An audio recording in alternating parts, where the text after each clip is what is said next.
Chapter 15 Men of the Robe and Men of the Sword. On the day after these events had taken place, Athos not having reappeared, M. de Treville was informed by D'Artagnan and Porthos of the circumstance. As to Aramis, he had asked for leave of absence for 5 days, and was gone, it was said, to Rouen on family business. M. de Treville was the father of his soldiers. The lowest or the least known of them, as soon as he assumed the uniform of the company, was as sure of his aid and support as if he had been his own brother. He repaired, then, instantly to the office of the lieutenant criminal. The officer who commanded the post of the Red Cross was sent for, and by successive inquiries they learned that Athos was then lodged in the Fort l'Evêque. Athos had passed through all the examinations we have seen Bonacieux undergo. We were present at the scene in which the two captives were confronted with each other. Athos, who had till that time said nothing for fear that D'Artagnan, interrupted in his turn, should not have the time necessary, from this moment declared that his name was Athos, and not D'Artagnan. He added that he did not know either M. or Madame Bonacieux, that he had never spoken to the one or the other, that he had come, at about 10 o'clock in the evening, to pay a visit to his friend M. D'Artagnan, but that till that hour he had been at M. de Treville's, where he had dined. 20 witnesses, added he, could attest the fact, and he named several distinguished gentlemen, and among them was M. le Duc de la Trémouille. The second commissary was as much bewildered as the first had been by the simple and firm declaration of the Musketeer, upon whom he was anxious to take the revenge which men of the robe like at all times to gain over men of the sword, but the name of M. de Treville, and that of M. de la Trémouille, commanded a little reflection. Athos was then sent to the cardinal, but unfortunately the cardinal was at the Louvre with the king. It was precisely at this moment that M. de Treville, on leaving the residence of the lieutenant criminal and the governor of the Fort l'Evêque without being able to find Athos, arrived at the palace. As captain of the Musketeers, M. de Treville had the right of entry at all times.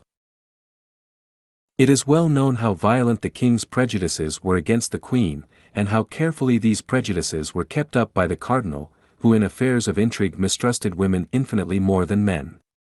One of the grand causes of this prejudice was the friendship of Anne of Austria for Madame de Chevreuse. These two women gave him more uneasiness than the war with Spain, the quarrel with England, or the embarrassment of the finances. In his eyes and to his conviction, Madame de Chevreuse not only served the queen in her political intrigues, but, what tormented him still more, in her amorous intrigues. At the first word the cardinal spoke of Madame de Chevreuse who, though exiled to Tours and believed to be in that city, had come to Paris, remained there 5 days, and outwitted the police. The king flew into a furious passion. Capricious and unfaithful, the king wished to be called Louis the Just and Louis the Chaste. Posterity will find a difficulty in understanding this character, which history explains only by facts and never by reason.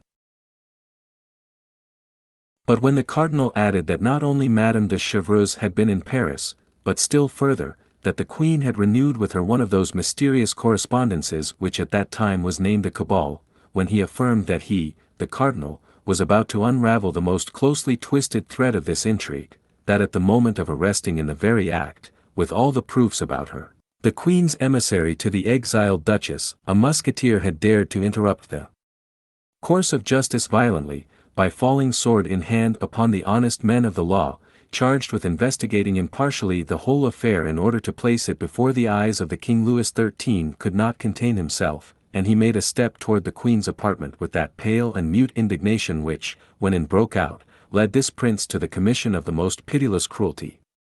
And yet, in all this, the cardinal had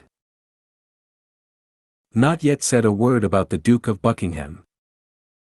At this instant M. de Treville entered, cool, polite, and in irreproachable costume. Informed of what had passed by the presence of the cardinal and the alteration in the king's countenance, M. de Treville felt himself something like Samson before the Philistines. Louis XIII had already placed his hand on the knob of the door, at the noise of M. de Treville's entrance he turned round. "You arrive in good time, monsieur," said the king, who, when his passions were raised to a certain point, could not dissemble. "I have learned some fine things concerning your musketeers." "And I," said Treville, coldly, "I have some pretty things to tell your majesty concerning these gownsmen." "What?" said the king, with hauteur. "I have the honor to inform your majesty," continued M. de Treville, in the same tone, that a party of procureurs, commissaries, and men of the police, very estimable people, but very inveterate, as it appears, against the uniform, have taken upon themselves to arrest in a house, to lead away through the open street, and throw into the Fort l'Evêque, all upon an order which they have refused to show me, one of my, or rather your musketeers, sire, of irreproachable conduct, of an almost illustrious reputation, and whom your majesty knows favorably, Monsieur Athos." "Athos," said the king, mechanically, "yes, certainly I know that name."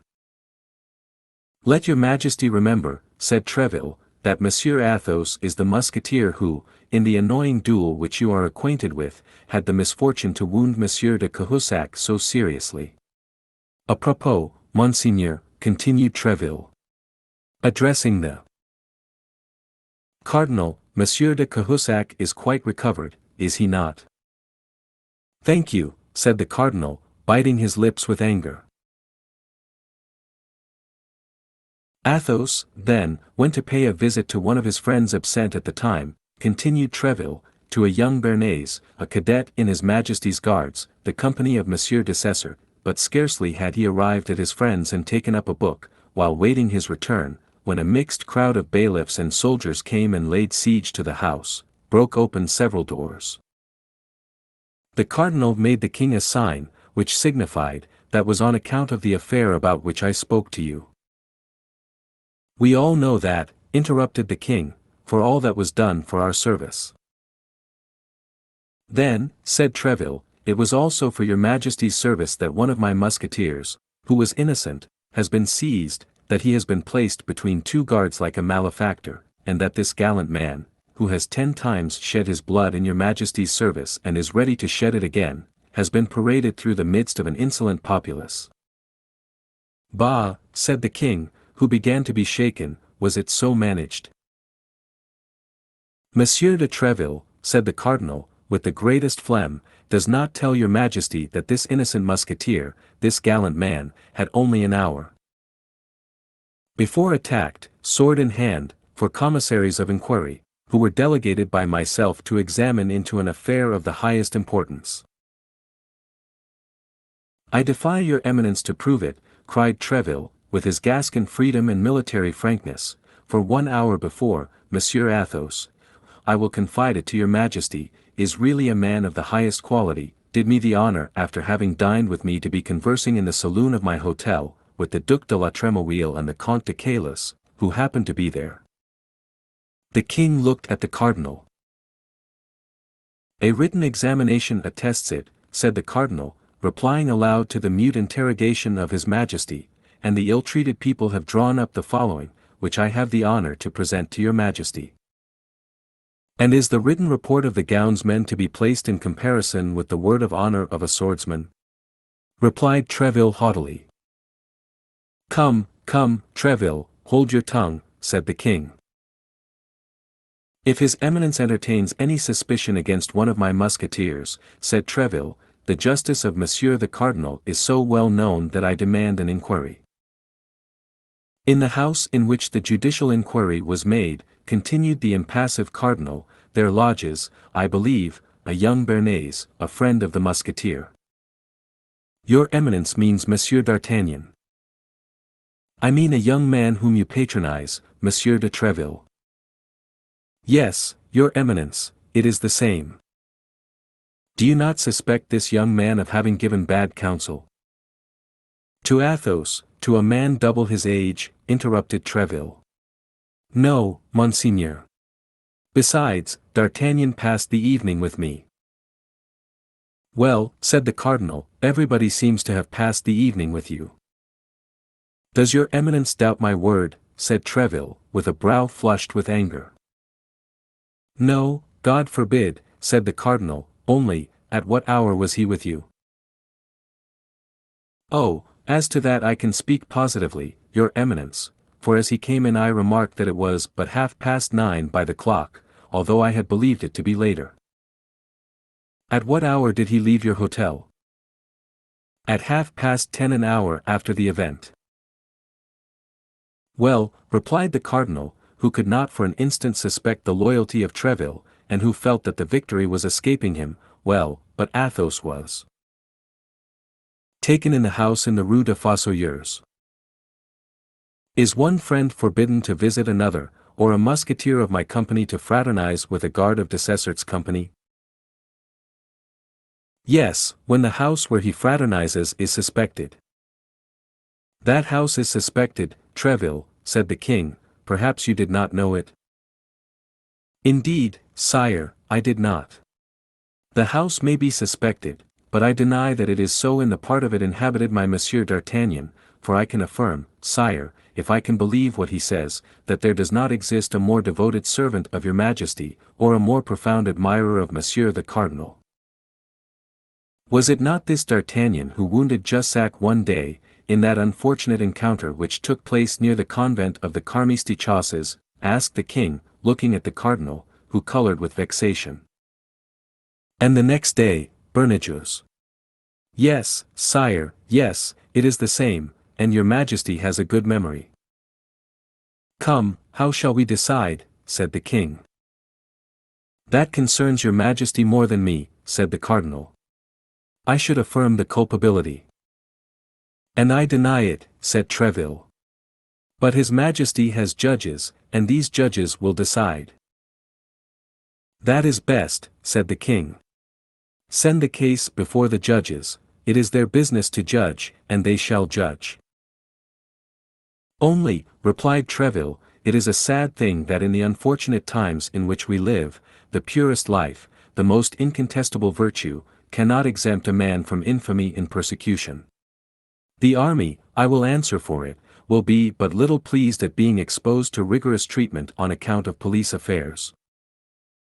The expression was imprudent, but M. de Treville launched it with knowledge of his cause. He was desirous of an explosion, because in that case the mind throws forth fire, and fire enlightens. Police affairs, cried the king, taking up Treville's words, police affairs. And what do you know about them, monsieur? Meddle with your musketeers, and do not annoy me in this way. It appears, according to your account, that if by mischance a musketeer is arrested, France is in danger. What a noise about a musketeer!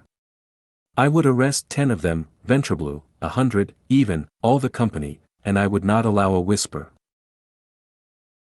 From the moment they are suspected by your majesty, said Treville, the musketeers are guilty, therefore, you see me prepared to surrender my sword for after having accused my soldiers, there can be no doubt that Monsieur the Cardinal will end by accusing me. It is best to constitute myself at once a prisoner with Athos, who is already arrested, and with D'Artagnan, who most probably will be. Gascon-headed man, will you have done? Said the king. Sire, replied Treville, without lowering his voice in the least, either order my musketeer to be restored to me, or let him be tried. He shall be tried, said the cardinal. Well, so much the better, for in that case I shall demand of his majesty permission to plead for him. The king feared an outbreak. If his eminence, said he, did not have personal motives, the cardinal saw what the king was about to say and interrupted him. Pardon me, said he, but the instant your majesty considers me a prejudiced judge, I withdraw. Come, said the king, will you swear, by my father, that Athos was at your residence during the event and that he took no part in it? By your glorious father, and by yourself, whom I love and venerate above all the world, I swear it. Be so kind as to reflect, sire, said the cardinal. If we release the prisoner thus, we shall never know the truth. Athos may always be found, replied Treville, ready to answer, when it shall please the gownsmen to interrogate him. He will not desert, Monsieur the Cardinal, be assured of that, I will answer for him. No, he will not desert, said the king, he can always be found, as Treville says. Besides, added he, lowering his voice and looking with a suppliant air at the cardinal, let us give them apparent security, that is policy. This policy of Louis XIII made Richelieu smile. Order it as you please, sire, you possess the right of pardon. The right of pardoning only applies to the guilty, said Treville, who was determined to have the last word, and my musketeer is innocent. It is not mercy, then, that you are about to accord, sire, it is justice. And he is in the Fort l'Evêque, said the king. Yes, sire, in solitary confinement, in a dungeon, like the lowest criminal. The devil, murmured the king, what must be done? Sign an order for his release, and all will be said, replied the cardinal. I believe with your majesty that Monsieur de Treville's guarantee is more than sufficient. Treville bowed very respectfully, with a joy that was not unmixed with fear. He would have preferred an obstinate resistance on the part of the cardinal to this sudden yielding. The king signed the order for release, and Treville carried it away without delay. As he was about to leave the presence, the cardinal gave him a friendly smile, and said, a perfect harmony reigns, sire, between the leaders and the soldiers of your musketeers, which must be profitable for the service and honorable to all. He will play me some dog's trick or other, and that immediately, said Treville. One has never the last word with such a man. But let us be quick, the king may change his mind in an hour, and at all events it is more difficult to replace a man in the Fort l'Evêque or the Bastille who has got out, than to keep a prisoner there who is in. M. de Treville made his entrance triumphantly into the Fort l'Evêque, whence he delivered the musketeer, whose peaceful indifference had not for a moment abandoned him. The first time he saw D'Artagnan, you have come off well, said he to him, there is your jussac thrust paid for. There still remains that of Bernajoux, but you must not be too confident. As to the rest, M. de Treville had good reason to mistrust the cardinal and to think that all was not over, for scarcely had the captain of the musketeers closed the door after him, than his eminence said to the king, now that we are at length by ourselves, we will, if your majesty pleases, converse seriously. Sire, Buckingham has been in Paris 5 days, and only left this morning. Thank you for watching. We are dedicated to curating literature into some of the best read-along audiobooks anywhere. Please support the channel by clicking like and subscribe. As our supporters grow, we will be able to improve the quality of our publications, add better voices, and make more great books available to our viewers. If you have any requests, feel free to message us anytime. ultimateaudiobooks.com